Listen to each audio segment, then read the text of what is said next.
Hi, I'm Jason with Solutions Pest and Lawn, and this is Pest Support, where you ask the questions and we give the answers. Our question today is, what is a pissant? Believe it or not, a pissant is not only referring to your younger cousin, but it's also a generic term used in the United States to describe small sugar-craving ants. In Europe, pissant is referring to a wood ant whose nesting materials smell like urine.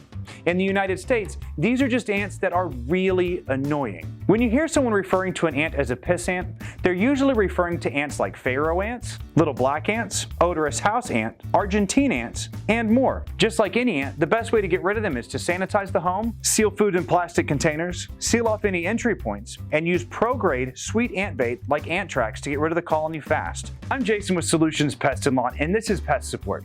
If you have any pest control questions you need answers to, or have any pest-related problems you need help with, stop by one of our stores, visit our website, or give us a call and get help today.